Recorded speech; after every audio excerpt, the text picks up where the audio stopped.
গোবিন্দবাবু কিভাবে মুখ ফুলিয়ে চলেন, এই কারণে যে আমরা মুসলিমরা সহনশীল, এই কারণে যে আমরা কোনো ইউটিউবারের কথায় নাচি না, এই কারণে যে আমাদের দিন হচ্ছে আল্লাহর দেওয়া একমাত্র আল হক, আল্লাহ রাব্বুল আলামিনের দেওয়া দিন।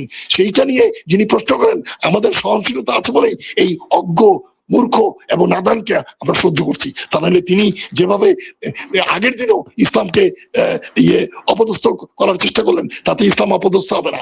তার নিচু মন, তার অশিক্ষিত মন, তার চেতনার অনগ্রসরতা এবং তার যে এক্সট্রা টেরিটোরিয়াল লিঙ্কেজ, সেইটাই প্রমাণ হবে। কারণ তিনি কিন্তু আলিফের হত্যাকারী চিন্ময়ের ব্যাপারে তার যে মত, এই হরিদাসের ব্যাপার তার মত। তার কারণ চিন্ময় এবং হরিদাসকে আমরা চেনার আগে আমরা একজনকে চিনি, তার নাম অ্যাডভোকেট গোবিন্দ চন্দ্র প্রামাণিক। এই প্রামাণিক বাবু অনেকবার বলেছেন যে মোদী থাকতে চাই, মোদীজি থাকতে থাকতেই আমরা বাংলাদেশকে অখণ্ড ভারতের অংশভুক্ত করতে চাই। এইটি বারংবার ঘোষণা দেওয়ার পরও তাকে কেউ আঘাত করে নাই, কেউ আঘাত করে নাই। কিন্তু ভারতে যদি আপনি বলতেন ভারতকে আমরা একটা মুসলিম রাষ্ট্র বানিয়ে ফেলবো, আপনাকে 1 মিনিট আপনার বাঁচার কোনো অধিকার ওরা রাখতো না।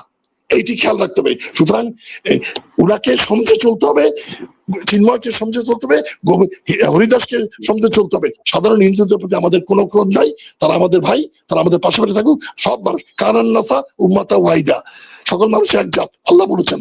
তারপরে নিজেরাই বিভ্রান্ত হয়ে গেছে, তারা বিভ্রান্ত থাকুক, কিন্তু সেই বিভ্রান্তি নিয়ে আমরা তাদেরকে কোনো কষ্ট দিতে যাচ্ছি না। খালি তারা বিভ্রান্তির মধ্যে আছে এইটুকুই জেনে রাখুক।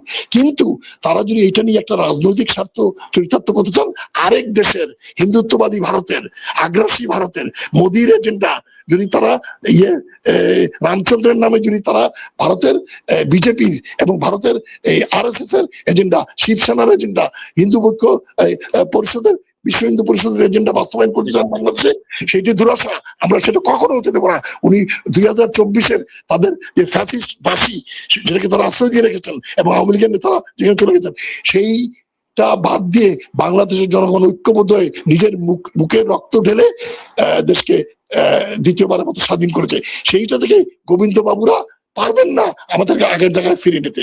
তাদের ক্রোধ কিন্তু একসময় থামাতে হবে, কারণ মানুষের সহ্যের একটা সীমা আছে। তারপর আমরা লাইকরা ফিদ্দিনে বিশ্বাস করবো, কারণ আল্লাহ রাব্বুল আলামিনের নির্দেশ সেটা। আমরা জানি বাতিল চলে যেতে হবে এবং হক আসবেই, এবং হকই আসার কথা। বাতিল চলে যাবেই। এবং একটা রূপক অর্থে বলি, গোবিন্দবাবু সেই দিনও এই অনুষ্ঠান থেকে পালিয়ে গিয়েছিলেন এবং আজকে অনুষ্ঠান থেকে পালিয়ে গেছেন। আমি এখন খুব সরাসরি এই কথা বলতে চাই, সেদিনও পালিয়েছেন, আজকেও পালিয়েছেন। কারণ তার সৎ সাহস নাই। তিনি জানেন তিনি মিথ্যাচার করছেন, তিনি জানেন তিনি অন্যায়ের পক্ষ করছেন, তিনি জানেন যে তাকে আমরা যতটুকু মর্যাদা দিচ্ছি সেটুকুর প্রাপ্যতা তার নেই। He is not entitled to get such honor from the Muslim community. Yes, that's it.